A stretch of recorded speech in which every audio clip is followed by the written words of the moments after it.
Good evening. This is Elder G. I'm just sitting here in the dark,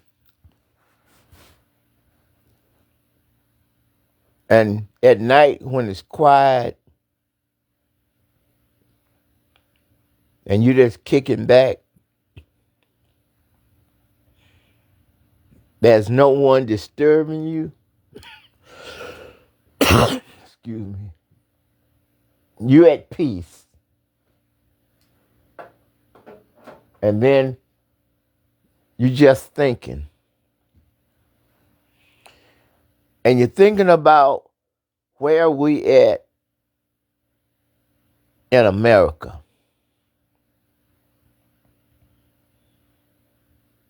If you notice, every great empire that collapsed on itself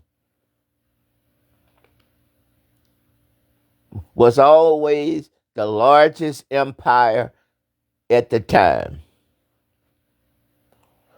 When Rome was the largest empire in its time, it went around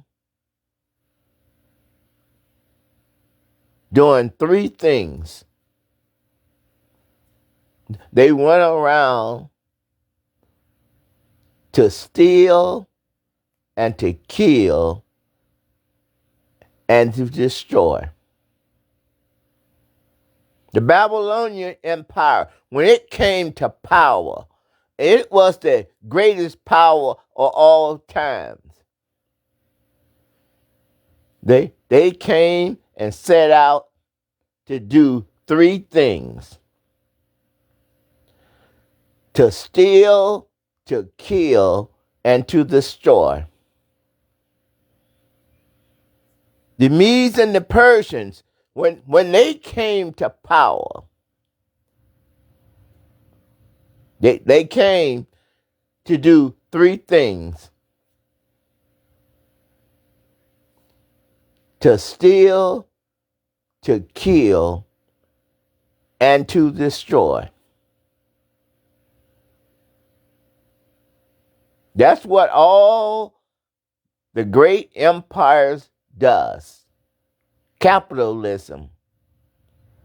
They come to steal your ideal, to steal your strength, to diminish your power. And you know why they do it? They do it because they hate justice. They hate righteousness. They hate integrity. They hate good and prefer bad. They love the devil, but they hate Christ.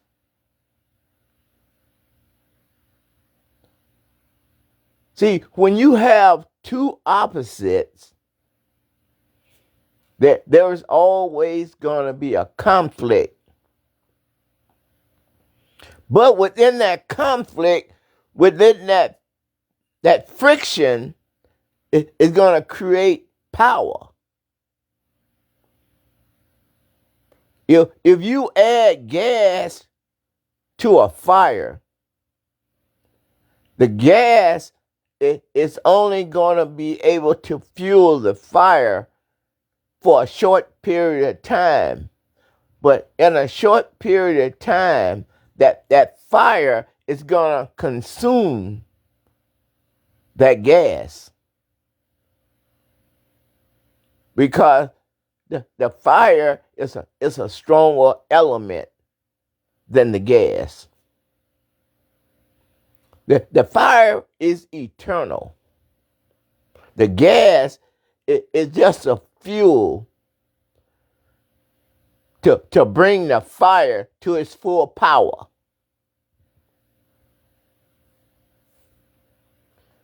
See, when you walking in the flesh, You walking in your own strength. I am, and there ain't none else. There ain't nobody like me, and can't nobody think better than me. Don't nobody look better than me. I'm stronger than anybody. I can just about do whatever I want to do. That's when you working in the flesh. Because whenever you get lifted up and start believing that you don't need nobody and you can do all these things by yourself, see, the minute you do that, you have already fallen. See, someone that act like that, I already know that they have already lost the game. You're not reading the Bible, and you don't believe that God is who he say he is, and you don't believe that Jesus is the Messiah.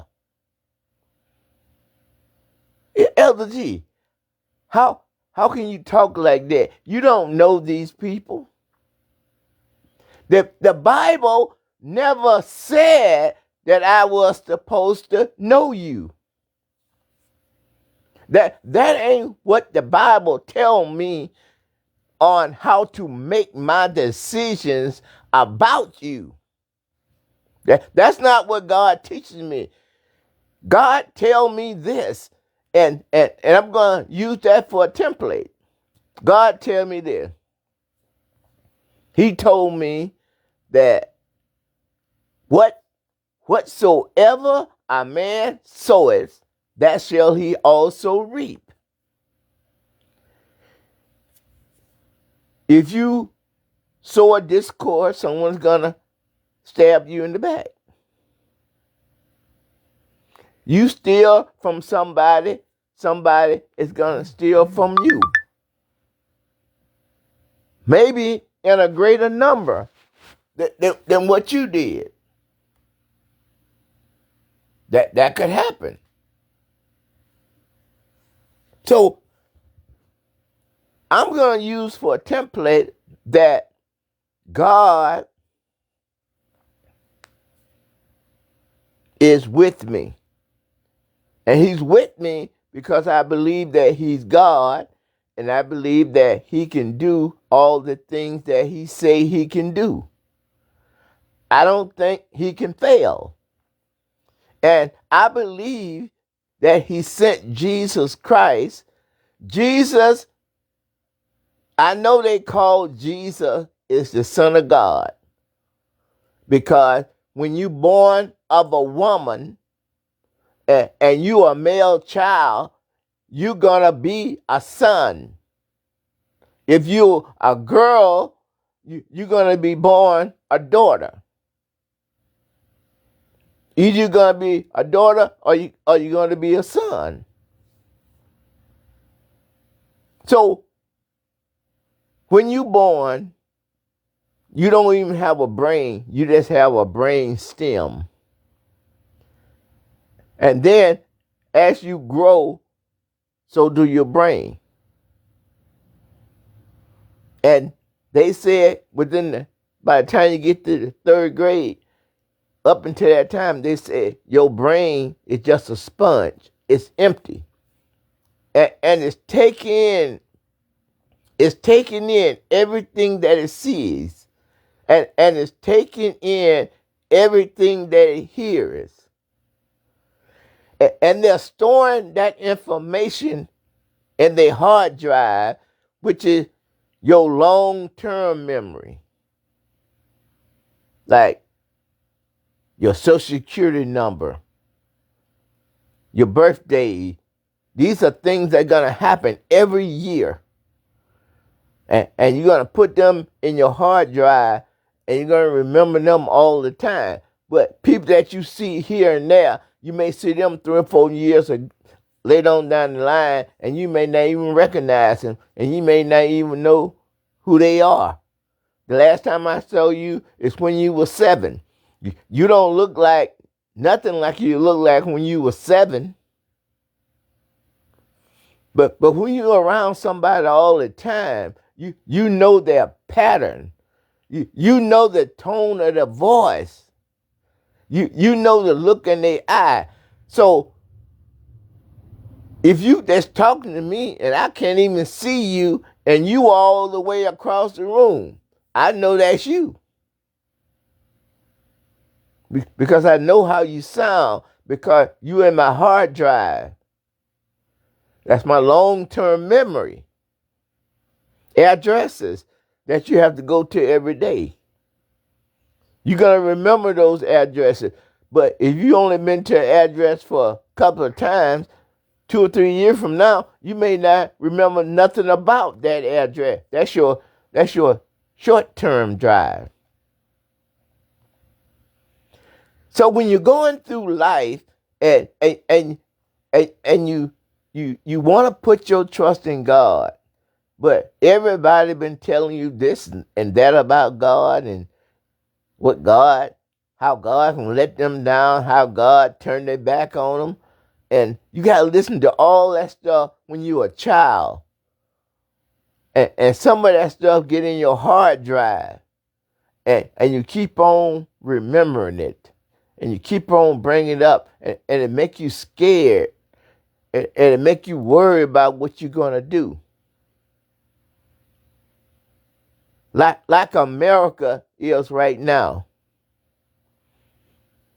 There is no doubt that we read around Revelation 13.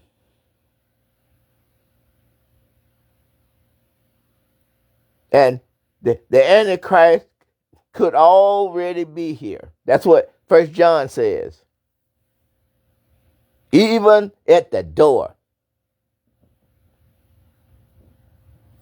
So you know that your time is limited, especially when you get older like me. I'm like 68, and August I'll be 69.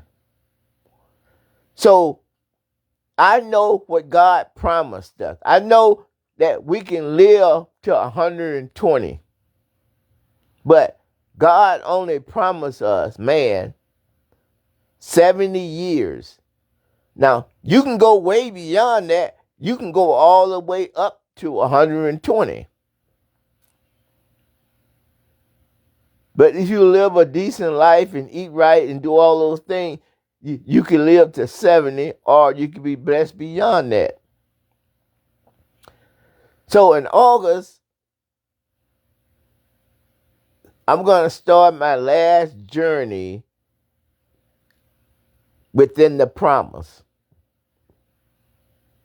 After August 30th, I got a year. Because that's the way God look at it. He look at it like in that year period, like if Jubilee. See, Jubilee is the 50, right? 50 years. But when you hit 49, that whole year up until you 50, from August to August, that's what they call the Jubilee year. That whole year is the year of Jubilee. Everything that you lost, everything that your family, the G family, lost, whether doing God work or going against God. But if I'm still alive and I'm repentant of my sin, everything that happens after that 49th year and the 50th year, it's the year, not the day, not the week. It's the year of Jubilee. That whole year from 49, from August 30th of 49 until 50. That whole year is a year of celebration. It's called the year of Jubilee. Everything that you lost, or that was taken from you. The God said it all comes back to the G family.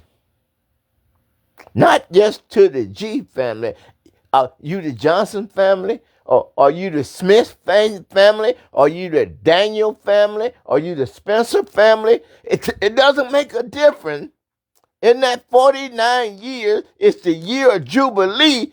Everything is supposed to come back to you. Everybody is going to get an opportunity. Whatever you made a mistake about it, whatever you gambled on and lost, God say there's a year of Jubilee coming. 49 years from that loss, everything that you lost in the year of Jubilee is supposed to come back to you, to the G family. See, that's the way God operates. But that devil, the one that came to steal, to kill, and to destroy, that devil is on the rampage, man. That devil is out of his mind. That devil believes that he's God. And there is none greater than him. And he's so mad with God because God kicked him out of heaven and threw him down to the earth. That boy is steaming. Him and his angel.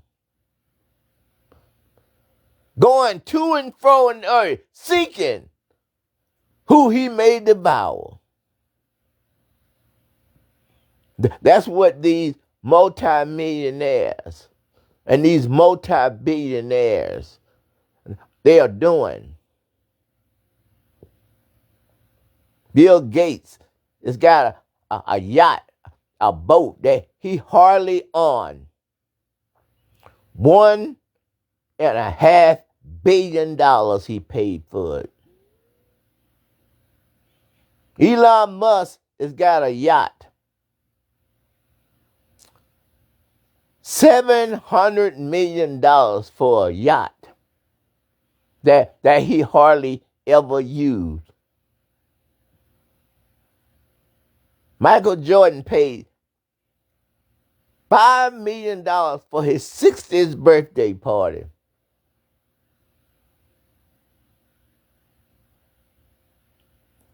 Jeff Bezos, he spent $50 million taking everybody to Paris for his third wedding.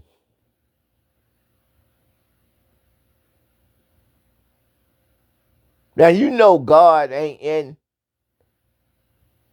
his third marriage because his wife is still alive that he married at first. You know all them other marriages is not even justified.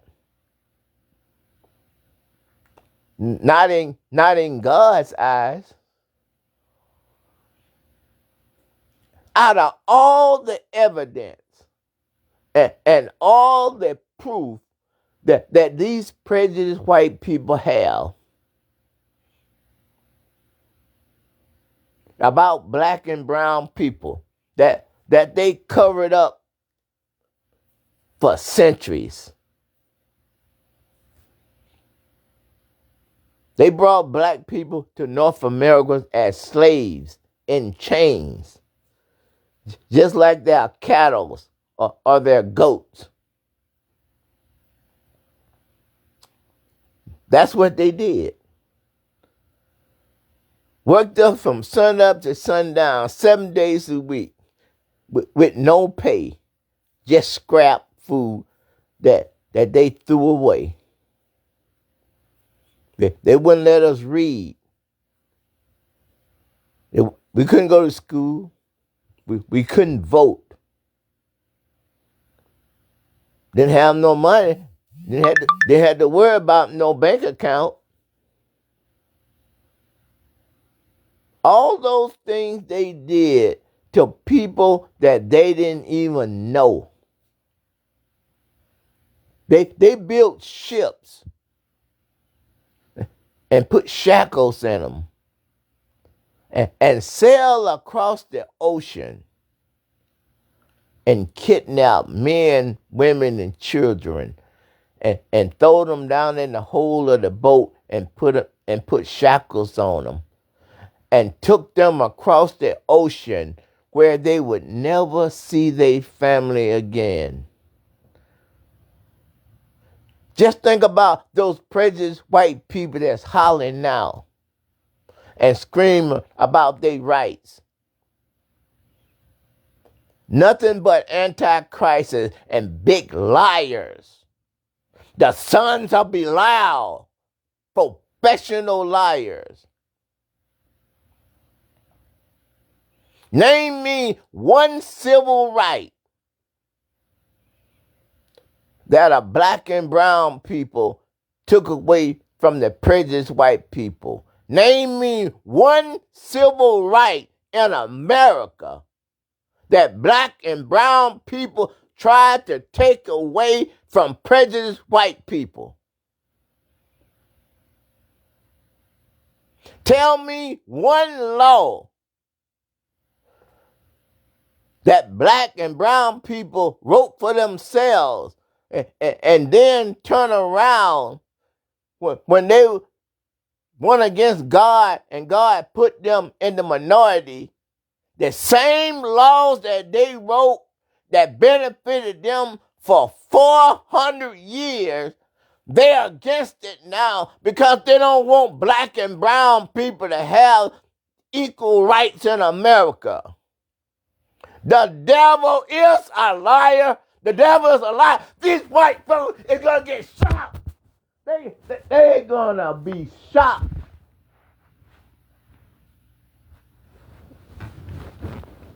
Because black and brown people, they ain't ignorant no more. God fixed it so we can learn how to read and write. God fixed it that we can own our own land and create our own jobs and look out for each other. God have greatly diminished the prejudiced white people, the Caucasian, because of their evil deeds all the way from what I can read from the 1300s in North America. Whatsoever a man sow it, I don't care who he think he is, what kind of God he think he is, or she thinks she is. Whatsoever you sow, that shall you also reap. The Bible did never tell believers not to judge nobody. Anybody tell you that, they ain't nothing but a liar.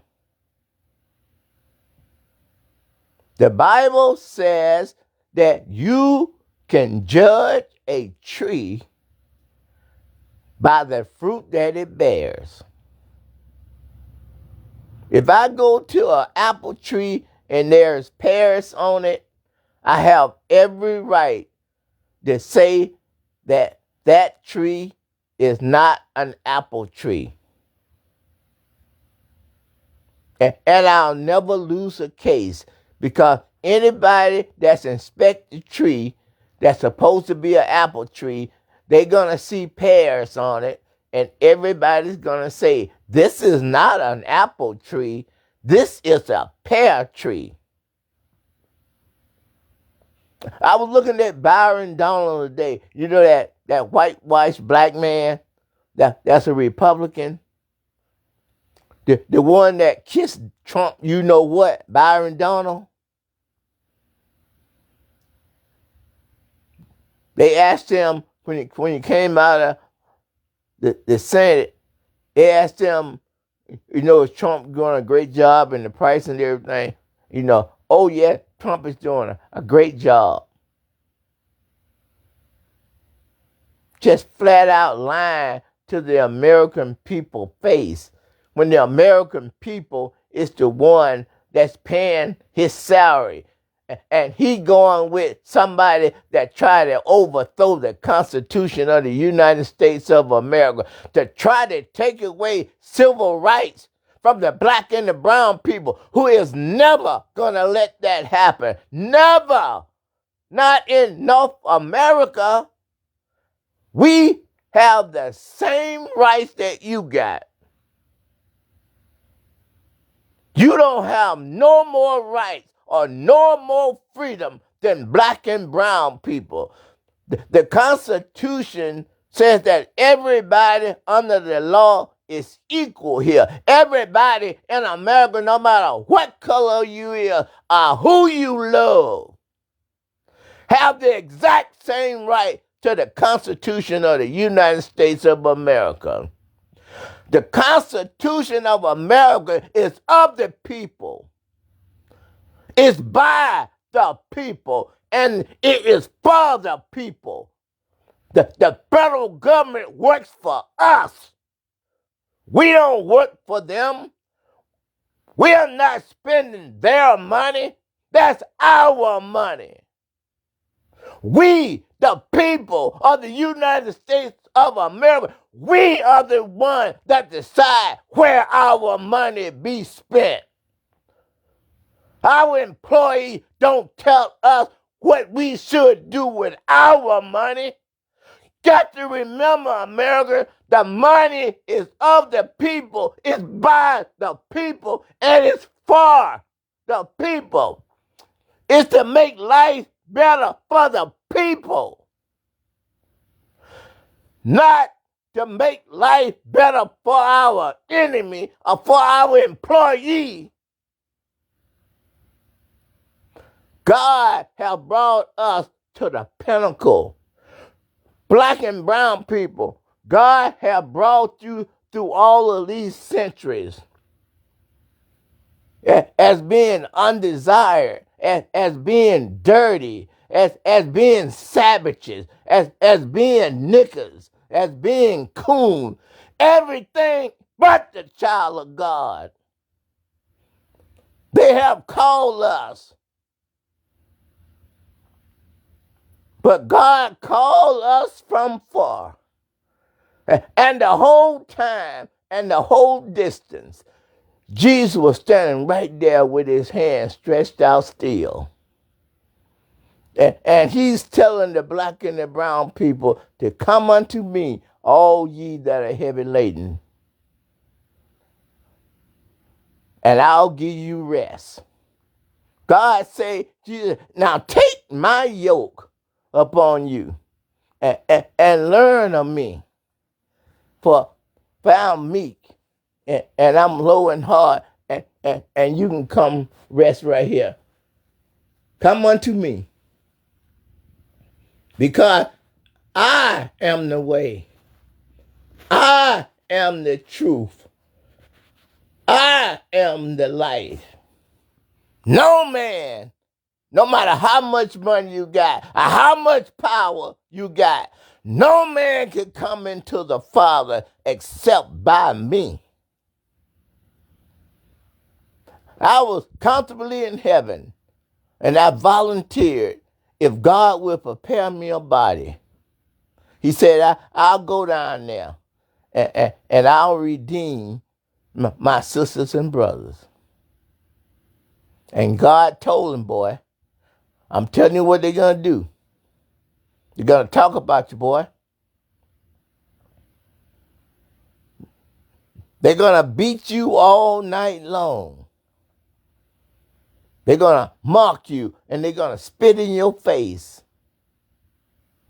Then they're going to make you carry your own cross up Golgotha Hill. They're going to hang you high, boy, and they're going to spread you wide. One man going to put vinegar on a spoon when you ask for water and put vinegar in your mouth. And then he's going to spear you in the side. and mocking him and making fun. He saved us. If you really the Son of God, come down from the cross. And you come down, we'll believe you. He trusted in God. Even then, Jesus looked at them and he prayed to the Father. He said, Father, I want you to forgive them because they know not what they do. That's how much God loved us. God loved us enough to send his Son down through 42 generations to go down that Damascus road, to be falsely accused and lied on and beat and made fun of, planted a crown of thorns to put up on his head. Said probably right, an inscription above his head, King of the Jews.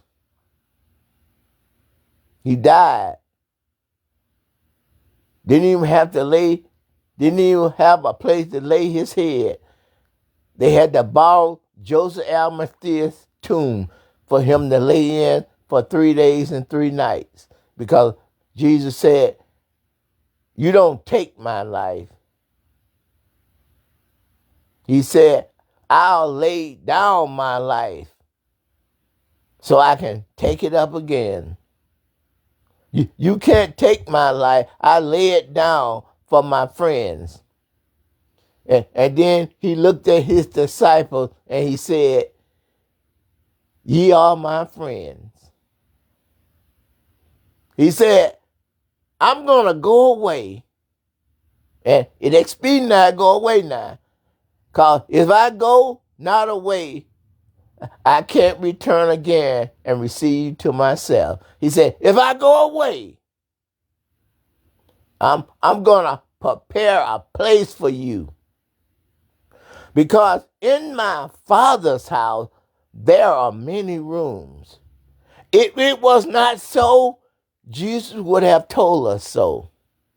He said, if I go away and prepare a place for you, I'm going to return unto you again. And I'm going to receive you unto myself. Because where I am, there may ye be also. Come unto the Lord with all your heart and all your mind and all your soul. And lean not to your own understanding. In all your ways, I want you to acknowledge him. And he will direct your paths. All you have to do, my sisters and my brothers, is to come to Jesus just like you are. You don't have to be nothing special. You don't have to act like you nothing special. You just have to have faith. All the faith you need, you only need the faith of a mustard seed, which is the smallest seed of all herbs. But when it's fully grown, it grows into a tree that birds nest in. If you put your trust in God and you let Christ lead you and guide you in the way that he would have you to go, Christ will take you up off of that shaky ground. Christ will take you up. He'll turn you around. He'll set your feet right back on solid ground. And once your feet is back on solid ground, all you have to do is let Christ lead you and guide you in the way that he would have you to go. This is how you come. If you did somebody wrong or you mistreated somebody, when God draw you to Christ, you're going to feel it in your heart. You're going to know it deep down in your soul that you need to go and apologize and you need to make things right. And you're going to go to your sister or your brother and you're going to tell them, I'm sorry. I was wrong. I'm asking you as my sister or my brother to forgive me for the way I done you. The Bible said if they accept your apology, he said, you have received your sister and your brother back. But if they don't, after you did what you supposed to do, you free. It's between them and Christ now. You did everything that God asked you to do. Now you can come to Jesus as humble as you know how. And you need to tell Jesus you sorry that you turned your back on him. You regret what you did. You ask Jesus to forgive you for all of your sin. The sin that you know about and the sin that you don't know about. You ask Jesus to wash you. And you ask Jesus to make you clean. You ask Jesus to lead you and to guide you in the way that he would have you to go. And then, if you haven't been baptized, you need to get baptized because baptism is part of protocol. Baptism simply means it represents your death, your burial, and your resurrection. When you go down into that water, when that preacher takes you into that water, it represents your death. And all your sin goes down into that water with you. But when that preacher bring you up out of that water, the Bible says, behold, God have made all things new. At that point in time, you saved. God have made you a brand new creation. All of your sin is left in the sea of forgiveness, but God will never bring it up again. From now on, just let Jesus lead you and guide you. When they talking about Jesus leading you and guide you, they talking about what's in the Holy Bible, from Genesis to Revelation. Everything that you need to know, every assignment that God gave you is in that book from Genesis to Revelation. You should be able to go from Genesis to Revelation and find yourself in there.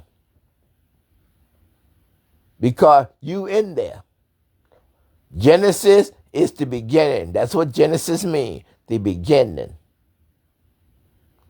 Revelation is the end. The end is going to come for every man, woman, and child. It's where you're going to spend eternity. It's what's going to come after your trial and after your tribulation. You only got two choices and two places to go. You can go to hell where you're going to burn with fire and brimstone forever and ever, or you can go into paradise. It's your choice. Mama can't save you. Father can't save you. Your sisters and brothers can't save you. Church can't save you. Preacher can't save you. Deacon, mother can't save you. The only way that you can come to Christ is that God has got to draw you. I can take a horse to the water, but I can't make him drink. God is the only one that can make him drink. When I bring him to the water, God has to be the one that make him drink. And once he drinks, we'll be able to preach the gospel to them. To everyone that will hear it. This is your chance. This may be our last time. It might be our last time. I don't know. But I know this. The Bible said that you need to be ye always ready. Because you don't know the day, the hour, the minute, or the second that the death angel is going to come. It could be right at the door. Don't put off today for tomorrow what you need to take care of right now. Right now, I'm asking you to come to Jesus just like you are. Thank you.